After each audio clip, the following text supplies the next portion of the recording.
tuna hian lur sa kanom meka dar kwa hianin procession nei turania Marian procession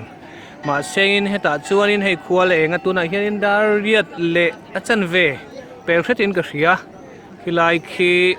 abiak in takhani tuna hina sira kan oma lui sira mitam tak hemi procession nei tur kongzo nei tur hian anon kal ani abi takin pian phungar wal ban lo an tam hlea solaya kan hmu zong zong te po so wheelchair chuang so pian phungar wal ban lo te an ni chuanin khilama khi intense lamaron luna lamania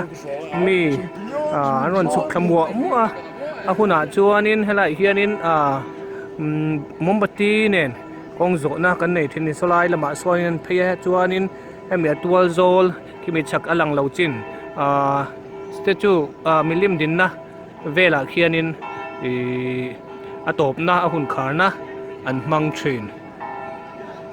tuna hian keini po father Josiah manen kanin pu cha ve me kani hei han en hianin mi an han tam je ti son an klim hur mai khi ai de kim mi chun la ron kal zela ti hianin chum lo chat lovin anon culture char mai ni helaya korvar ha sister te ni du om tak nge nurse ni du om tak kan te jog don heng ho hi nurse an ni lawa sister te po an ni lawa volunteers te ram sang atanga ron kal lo nei lo an mani thale zung senga dam lo te le hei ho nor ngai ho zong sang tran pui tu ra ron kal an ni dam lo ho wheelchair om te hi en phei char charang hianin tak za chuang tak an omani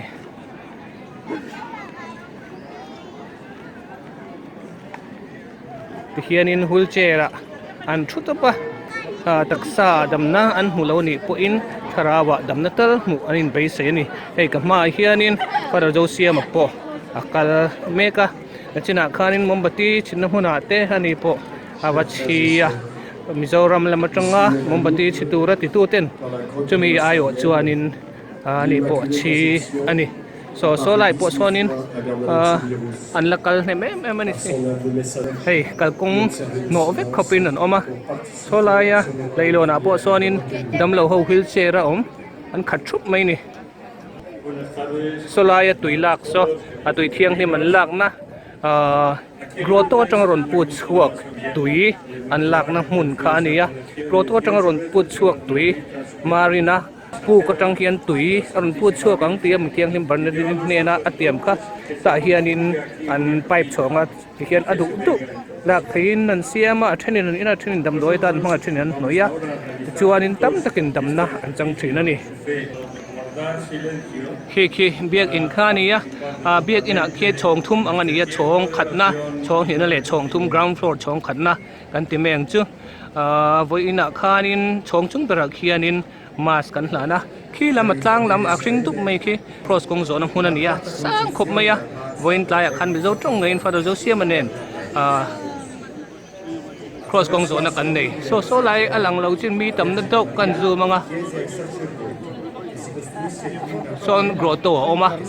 dule kan ven chiang donia helai mi hi kong an zo pui tur chu ania isonin an pu anga mari Immaculate Conception sual delava pai khame kha ani chuan hei hemi biak in sakna hnuai hi grotto khania nu mari thiang hlim in larna khani avoi khatna le voi ni in larna chuan tunge ni soid lova engma hril lova in lar to pa ti chuanin ani bikhiang hlim barnet depon map ati hlia tunge ni kha zoda anuwa chuanin kasoi tong khani nai Immaculate Conception te in akhil ani ti sonin hen zoom ta illa helai hi to tuan om churchara puk chunga sonin tui aron luang chuaka ma chuanin tui hi om ngai lo chu mi thiang hlim barnet ne na in lar hianin mar hianin chu tui chu lei chu hai turina tia ahan hai chon tui alo luang chuaka chu rang chuanin mitam takin damna an lo changta ani so lai mun so ka han zu mga kalphei lo menga in bual na hmun an tih kha ni a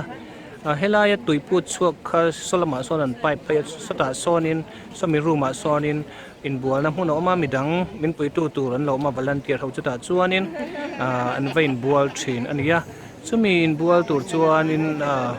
ai in tlar pu thina hei tuna chuan an khar ania mi tak takin chumi hmuna chuan vein bualin damna an chang thin ani hei ka soi lui kha nia lui hian en ve hrim hrimila tlong ai tlong nen chuan ang tok vel vi wang ma sengena fi me man huai khu hu tlang thei vek maya camera ro chuan he tlang lo nangin tuna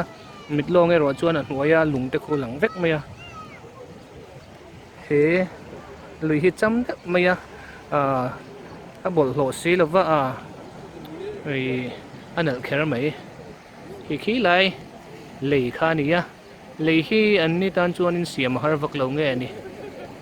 ain dot chho rup maya hemi area ringot po hianin lein do hi pali lai om Mizorama han ni se chuanin arsatna konga leidoa kan tok lo tur ania keini Mizorama chuanin kumsom ni te an han doa an ni ro chuan an harsat vak lo ni in alang tuna hian kongzo nei me kani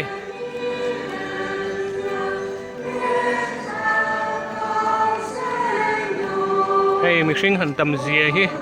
Mizoram kong kan zo te ai chuanin tam hlenin alang lại so na kual na oma ti hianin tam hle ni hei so lai po so vak tak ani ti hianin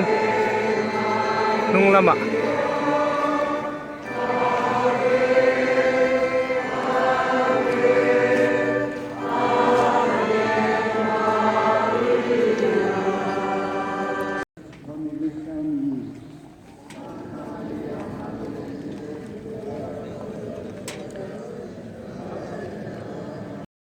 Pidamos a Dios que suscite los heng ho zong hi zan tina kong zo nei ho an ni hi an tam mer hle mai Zeugen der Erscheinungen staunten über das verklärte Gesicht Bernadette. Ein strahlendes